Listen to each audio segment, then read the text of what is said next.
juga pemirsa, kapan lagi bisa ngobrol sama Bapak Wakil Wali Kota? Ya gitu dong. Ice in my veins, I've been driving this train. Years in this lane, there's no stopping this flame. Cause I came to the game and I changed it to play how I like, rearranged it to my own domain. Yeah, I got what it takes, made lots of mistakes. Assalamualaikum, salam sejahtera. Selamat datang kembali di KDW Studio Hits Channel. Ya, kali ini kita kedatangan tamu spesial nih. Ada Bapak Wakil Wali Kota Bogor, Bapak Dedi Rahim. Selamat datang, Pak. Terima kasih untuk waktunya. Ya. Jadi kita akan membahas, kita bincang santai aja kali Pak di sini ya. Sebelumnya Bapak Dedi ini menjabat sebagai Wakil Wali Kota Bogor sejak 2009 Pak ya? 2019. Ya, Grogi Pak saya Grogi, ya. teh. Jadi periode 2019 sampai 2024 bersama dengan Pak Bima Arya. Nah, ada fakta menarik nih.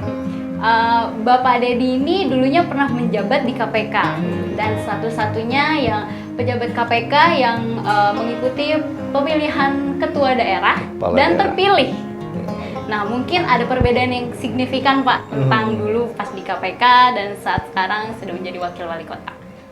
Silakan. Oke, baik. Terima kasih. Pertanyaannya gampang-gampang susah ini. Karena memang kalau kita bicara KPK dengan tugas sebagai kepala daerah itu bagaikan bumi dan langit. Jadi kalau di KPK tentu kita bicaranya spesialisasi ya.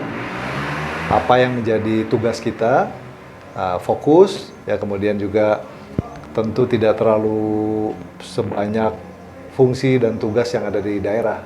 Kalau di daerah ini segala urusan, mulai dari orang melahirkan sampai orang mati kan gitu kan.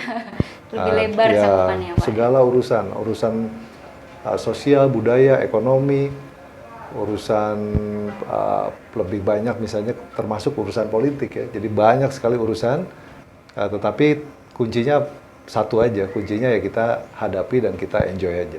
Oh iya. Itu aja. Aduh, kita lebih mengkerucutkan aja kali ya ke tema kita saat ini. Kita akan membicarakan tentang pemuda komunitas terutama ya. Jadi selama Bapak menjabat sebagai wakil wali kota, mungkin ada pandangan atau pendapat Bapak tentang komunitas khususnya untuk para pemuda di Kota Bogor. Yang paling penting sebetulnya menjadi pemuda itu adalah memiliki reputasi dulu ya. Reputasi itu harus dibangun ya, karena reputasi itu adalah modal untuk kita maju ke depan. Reputasi bisa dimulai dari tingkat pendidikan. Ya, kalau seseorang punya semangat untuk menggapai pendidikan yang tinggi, insya Allah pasti peluang di luar itu sangat luas dan banyak. Yang kedua juga apabila kita punya pendidikan yang cukup tinggi, maka kita punya banyak pilihan untuk berkarir. Dan tentu dari karir yang kita jalani itu ujung-ujungnya adalah merubah nasib keluarga. Ya, jadi itu yang paling penting buat kita semua, bahwa pemuda apapun ya, nomor satu membangun reputasi dari mulai pendidikan dulu aja. Ya itu.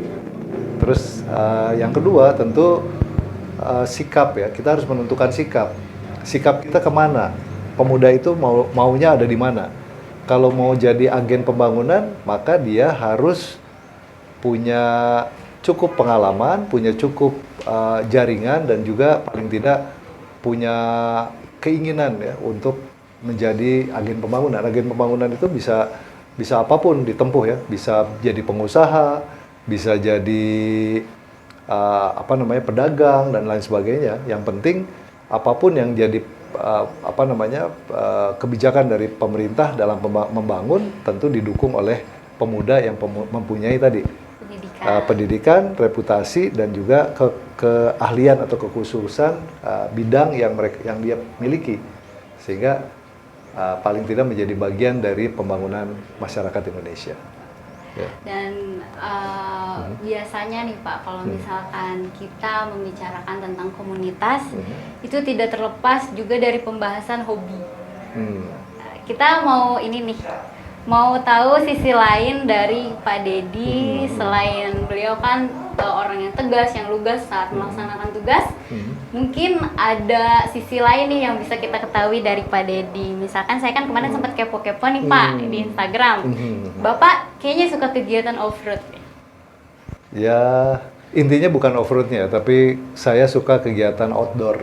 Oh gitu. Nah, apapun, mau jalan kaki, mau naik sepeda, mau naik motor, mau naik jeep, ke manapun ya. Jadi tujuannya ya tadi, pertama tentu refreshing ya. Iya. Nah, yang kedua,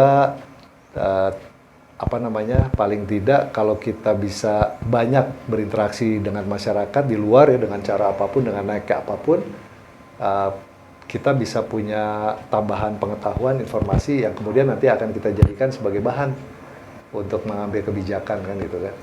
Nah, jadi tujuannya bukan semata-mata melepaskan beban begitu, tidak. Biasanya saya kalau jalan saya liatin, saya perhatiin, kemudian saya lihat dan kira-kira kalau yang bagus kita copy ya, kita contoh, kemudian kita terapkan. Biasanya gitu.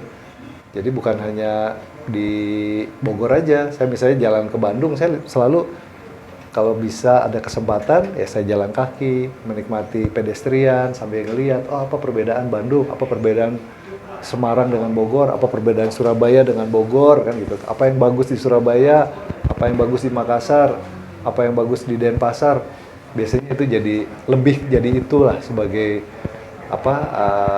kegiatan yang saya ambil outdoor, tujuannya adalah untuk dibawa ke Bogor gitu, Iya yang baik-baik. Karena kalau misalnya kita di jalan itu kan pasti banyak banget sesuatu yang bisa ada yang bagus bisa diambil, ada yang kurang-kurang bisa diperbaiki. Iya, gitu. betul. Kira-kira selama Bapak melakukan kegiatan outdoor ini ada hal yang sampai sekarang masih berkesan nggak untuk Bapak? Misalkan kejadian unik atau apa? Ya banyak lah sebetulnya. Kalau di kegiatan outdoor itu kan lebih juga misalnya merasakan ya bagaimana masyarakat Bogor misalnya kalau bisa mengakses fasilitas publik secara lebih luas. Ya, jadi seberapa panjang di Kota Bogor pedestrian bisa dimanfaatkan oleh masyarakat. Nah, itu sebetulnya yang ingin saya lebih dalamin ya gitu. Kemudian obstacle-nya apa? Kendalanya apa? Oh, di jalan banyak PKL yang menutup trotoar. Nah, itu jadi catatan buat saya. Nah, kemudian langkahnya apa? Ya, langkahnya tentu melakukan penertiban. Oh, ada selokan yang banyak sampahnya. Nah, itu jadi catatan juga. Nah, saya nanti biasanya informasikan ke dinas yang terkait. Kemudian ada trotoar yang bolong, atau ada lampu PJU yang mati, atau yang miring, atau ada rambu yang tidak pada tempatnya kan gitu kan, nanti saya koordinasikan. Jadi lebih ke sana lah, lebih memanfaatkan kegiatan-kegiatan itu sebagai bentuk observasi terhadap lingkungan, terhadap kondisi area yang kita lewati itu sebagai bahan informasi yang untuk kita teruskan dalam bentuk kebijakan. Terus kalau misalkan dengar-dengar juga Bapak suka meluangkan waktu untuk riding Vespa.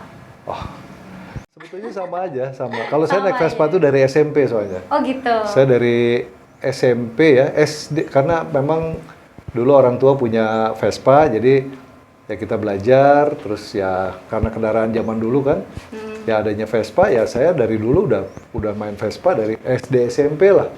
Gitu. Jadi kalau sekarang karena memang untuk mempercepat ini aja akses ya, kalau misalnya nanti hari Sabtu atau Minggu kan kadang-kadang Bogor padat. Nah, acaranya ada 6. Nah, kalau misalnya semuanya pakai mobil, ke sana macet, ke sini macet kan gitu kan, karena banyak sekali kendaraan dari luar kota yang masuk Bogor. Nah, saya mengambil langkah pakai Vespa itu bukan dalam rangka hanya kelalang keliling aja, tetapi saya pakai untuk kegiatan-kegiatan yang memang sekalian bisa dilakukan untuk mempercepat akses dan waktu aja. Jadi dari tadi kita bicara nih ya sama Pak Dedi nih, semua waktu yang dia lakukan, semua kegiatan yang dia lakukan selalu ada manfaatnya. Selalu ada yang diambil untuk memberikan kebijakan-kebijakan selanjutnya gitu. Ya. Terbaik. Saya sebetulnya ya semua jenis musik ya, apalagi musik-musik 80s, 70s gitu kan, itu kan enak-enak ya. Kalau lagu-lagu zaman sekarang yang lebih ke techno, elektrik ya, namanya? EDM. Nah, itu saya kurang bisa nikmatin. Jadi memang lagu-lagu yang lebih ngepop ya, baik lagu barat maupun lagu Indonesia saya suka. Lagu favorit Bapak apa, Pak? Lagu favorit, saya suka lagu-lagunya Kahitna misalnya kan. Boleh Pak dinyanyiin sedikit? Dikit aja. Lagu Kahitna ya. Apa Soulmate awalnya gimana? Kayaknya belum lahir.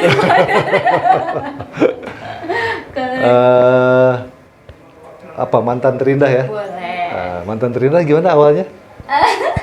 Pak Radit apa? Hah? Aduh.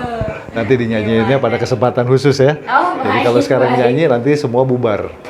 Oke deh kalau gitu sebelum kita akhiri nih Pak Ya. rencananya, mungkin ada pesan untuk pemirsa yang menonton khususnya untuk pemuda di luar sana. Ya, saya ingin berpesan kepada seluruh pemuda ya. Pertama, manfaatkan waktu seefektif mungkin ya untuk sesuatu yang produktif. Jadi itu kunci ya bagi kita untuk berkontribusi pada pembangunan. Kemudian yang kedua, positive thinking. Ya. Jadi jangan segala sesuatu itu dilihat dari sudut pandang negatif.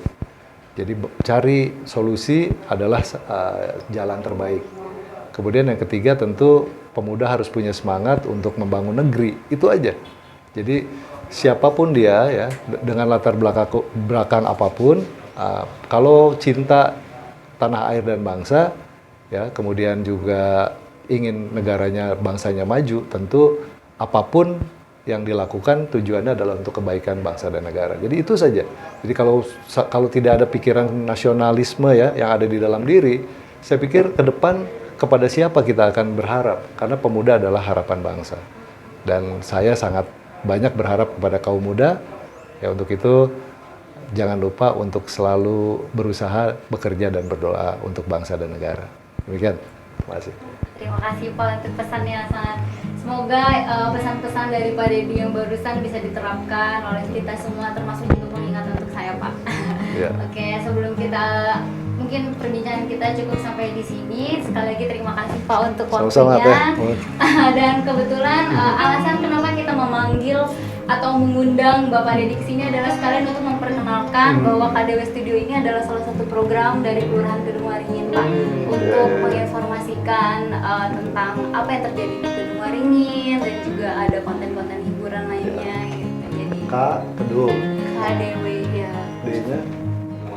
Kedung Waringin kan. Kedung Waringin. Iya, biar estetik Bang kalau kata anak muda sekarang jadi pakai KDW gitu. Saya ngomong ada sama aja jadi kedau nanti dibacanya Pak. Baik kalau gitu, jangan lupa untuk like, share, komen, dan subscribe ya. Terima kasih telah menonton video ini. Saya deg-degan pemirsa, kapan lagi bisa ngobrol sama Bapak Wakil Wali Kota? Nah, gitu dong. Baiklah kalau gitu, sampai jumpa di video selanjutnya. Assalamualaikum warahmatullahi wabarakatuh.